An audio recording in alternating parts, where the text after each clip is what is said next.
Assalamualaikum warahmatullahi wabarakatuh. Bismillahirrahmanirrahim. Alhamdulillahirabbil alamin. Wa bihi nasta'inu ala murid dunya waddin. Wassalatu wassalamu ala asyrafil anbiya wal mursalin wa ala alihi wa ashabihi ajma'in. Amma ba'd.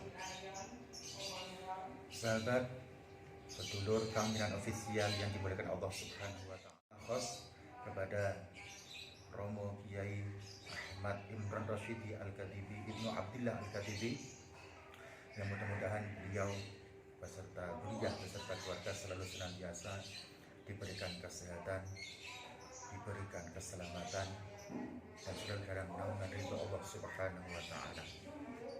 Salam satu jiwa olah hati bersama KBR. Sebelumnya untuk kita semua, keluarga besar kita semua, sambung Robitoh bersama kiai kita, bersama guru-guru kita.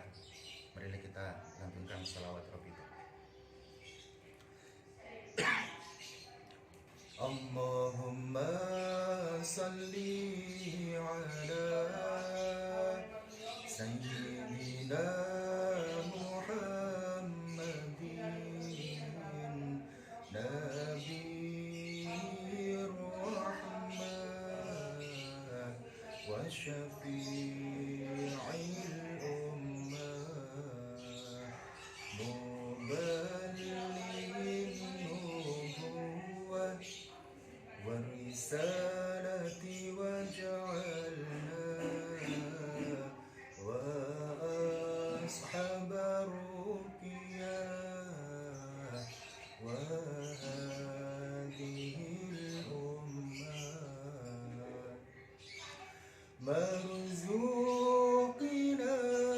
bisihhati wa salama wa sa'adati wa rabitati fid dini wa dunya wal akhirati wa ala sahbihi wa sallim wa ala alihi wa sahbihi wa sallim. Tetap selalu olah hati kita untuk selalu sambung dengan guru-guru kita, dan selalu tidak melupakan salawat kepada baginda Rasulullah SAW. Berbicara masalah ruqyah di dalam suatu kitab yang ada di dalam keluarga besar Ruqyah Aswaja dijelaskan bahwasanya ar-ruqyah yang bentuk jamaknya adalah ar-ruqa, itu artinya bisa diartikan jampi, mantra, suwuk, kalau orang Jawa bilang suwuk, ataupun rata. Itu menurut istilah, menurut bahasa, menurut lughat. Kalau mengikuti bahasa kita sorofnya, roko yarki, yang isim fa'ilnya nanti rokin, orang yang meruqyah. Seperti halnya yang tadi dibilang, ada suwuk, ada makna jampi, ada makna mantra, macam-macam. Dan juga ada yang bermakna naik, dari kata rokia yarko, yang isim fa'ilnya nanti juga sama, roki. Bisa disimpulkan di sini seperti yang guru kita pernah jelaskan, bahwa seorang peruqyah, marilah kita sama-sama, saudara-saudara, sedulur-sedulur keluarga besar ya Aswaja, tentunya kita sama-sama mengikuti apa yang telah diwajahkan oleh guru kita.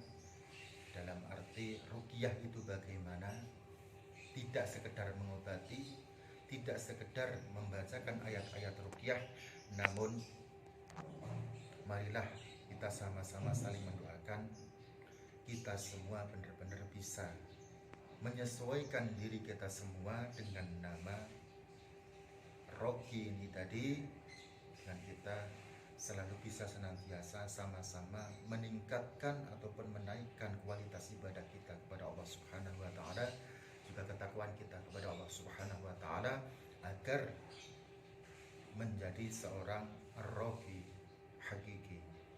Katakan begitu, seorang peruqyah yang sejati. Dan dalam makna istilah, saya ulangi, dalam makna istilah, ia du'aun wa ta'awidun bi qiraati syai'in minal Qur'anil Karim. Ruqyah adalah suatu doa, dan wa ta'awidun suatu perlindungan, membaca ta'awud, memintakan perlindungan. Dengan apa? Bi qiraati syai'in minal Qur'ani, dengan membacakan sesuatu daripada ayat Al-Qur'an, wa asma'illahi, dan asma-asma Allah, nama-nama Allah Subhanahu wa ta'ala, wa sifati, dan sifat-sifat Allah Subhanahu wa ta'ala, ma'al ad'ayya syar'iyyah, beserta dengan doa-doa yang syar'i, doa-doa yang terlebih doa-doa yang telah diajarkan oleh baginda Rasulullah sallallahu alaihi wasallam, mulai dari berbagai bentuk bacaan ta'awud ataupun zikir-zikir yang lain, doa-doa yang lain. Bilisanil arabiyyi, baik itu menggunakan lisan yang makna Arab, pengucapan dengan pengucapan bahasa Arab, au ma yu'rafu ma'nahu ma'an nafsi, ataupun dengan suatu ucapan yang diketahui maknanya, tidak menggunakan bahasa Arab, menggunakan bahasa Indonesia ataupun bahasa Jawa, yang niatnya untuk perlindungan, niatnya untuk mendoakan dan untuk menggapai syifa, menggapai kesembuhan, ma'an nafsi, disertai dengan meniup. Maksudnya meniup bagaimana? Sebenarnya kita ada suatu luka ataupun sakit di badan kita, entah itu medis atau non medis, bisa kita tiupkan di bagian yang terkena ataupun yang sakit, entah itu dari medis ataupun non medis, ataupun kita bisa menyemburkan ataupun meniupkan ke dalam sebuah air. Itu jadi yang saya namanya ruqyah, menurut istilah, saya ulangi, adalah hiya du'aun wa ta'widun bi qiraati syai'in minal Qur'an. Ruqyah adalah doa dan ta'awud, memintakan perlindungan dengan membacakan sesuatu daripada ayat-ayat Allah Subhanahu wa taala, asma-asma Allah Subhanahu wa taala, membacakan sifat-sifat asma Allah Subhanahu wa taala, beserta dengan doa-doa yang syar'i, baik dilisankan menggunakan bahasa Arab ataupun tidak dengan menggunakan bahasa Arab, namun diketahui maknanya. Lah ini tadi, makanya seseorang kalau mau berzikir ataupun mengobati seseorang, sekira yang mengobati ini tadi tidak mengetahui maknanya, dalam arti yang tidak diambil dari Al-Quran, kalau diragukan, oh ini bacaannya apa, saya tidak tahu artinya, misalkan ragu, tidak diketahui makna yang jelas, bahkan yang ruqyah pun tidak tahu artinya, alangkah baiknya ditinggalkan, untuk lebih hati-hati. Tujuannya untuk apa? Liraf'il illat, untuk menghilangkan segala penderitaan, berbagai bentuk penderitaan, wal marad, dan juga rasa sakit ataupun penyakit, walijami al hajatil mukhtalifah. Jadi yang namanya ruqyah tidak harus untuk orang kesurupan, tidak harus untuk mengobati penyakit medis, tidak harus mengobati orang-orang yang terkena gangguan sihir ataupun terkena jin, gangguan jin, namun walin jami' al hajat, dan juga untuk memenuhi hajat-hajat kita kepada Allah Subhanahu wa taala, mukhtalifah, berbagai macam bentuk hajat. Kita bisa mohonkan hajat kita kepada Allah dengan metode ruqyah syar'iyah. Kalau kurang yakin, syar'iyah. Ruqyah syar'iyah adalah ruqyah yang diambil daripada Al-Quran dan juga yang seperti dijelaskan barusan. Bukan kita tidak menyebutkan syar'iyah, kita tidak syar'iyah, tetap semuanya syar'i, asalkan mengikuti Al-Quran dan juga hadis dan tidak menyelisihi syariat, tetap masih syariat. Al-Hafidz Ibnu Hajar juga mengatakan ar-ruqyatu kalamun yustashfa bihi min kulli 'aridin. Ruqyah adalah suatu kalam, suatu ucapan yang dengan ucapan ini tadi yustafa min kulli 'aridin bisa dijadikan metode penyembuh dari segala macam bentuk penderitaan. Entah itu penderitaan sakitnya fisik ataupun non fisik, penderitaan lahiriah ataupun jasmaniah. Bahkan tadi dikatakan lil hajah. Imam An-Nawawi juga mengatakan ar-ruqa bi ayatil Qur'ani wa bil alkaril ma'rufati fala nahya fihi bal huwa sunnatun. Meruqyah dengan menggunakan ayat-ayat Al-Qur'an wa bil alkaril ma'rufah dan dengan zikir-zikir yang telah diketahui, yang telah ma'ruf dari baginda Rasulullah sallallahu alaihi wasallam, fala nahya fihi, maka tidak ada tercegah sama sekali di dalam ruqyah yang menggunakan asal dasarnya menggunakan Al-Qur'an sama azkar ataupun zikir-zikir tadi. Bal huwa sunnatun, melainkan kita berobat dengan menggunakan media Al-Qur'an dan juga doa-doa ataupun zikir, ini hukumnya sunnah menurut pendapat Imam An-Nawawi. Jadi yang namanya ruqyah, sekali lagi saya katakan ruqyah. Nah ini kadang orang salah tanggap, kadang orang takut untuk diruqyah. Takut apa? Takut kesurupan. Perlu digarisbawahi bahwasannya ruqyah tidak harus kesurupan, ruqyah tidak harus muntah, ruqyah tidak harus orang yang terkena gangguan jin, ruqyah tidak harus untuk orang yang terkena gangguan sihir. Namun penyakit apapun yang semuanya dasarnya datangnya dari Allah, bisa dijadikan ujian bagi hambanya, bisa dijadikan teguran oleh Allah untuk hambanya, dan juga bisa dijadikan suatu ujian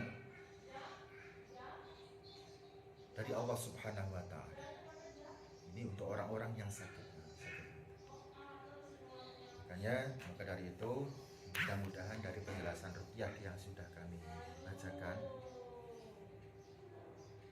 sedulur sahabat Minan Official, kaum Minan Official mudah-mudahan bisa memahami dan lebih mengutamakan Al-Quran dalam pengobatan, lebih mengutamakan Al-Quran untuk sebagai syifa, karena hak milik kesembuhan hanya Allah Subhanahu wa Ta'ala. Termasuk salah satu dari syarat kesembuhan seorang hamba meminta kepada Allah adalah mendekatkan diri terlebih dahulu kepada Allah Subhanahu wa Ta'ala. Dikala pengobatannya ini disertai dengan mendekatkan diri kepada Allah Subhanahu wa Ta'ala, yakinlah berobat dekat sama Allah, metodenya sesuai dengan apa yang disarankan oleh Allah dan baginda Rasulullah, insya Allah kesembuhan akan segera didapat oleh orang-orang yang senantiasa mau berobat ataupun menggapai kesembuhan syifa dengan Al-Quranul Karim.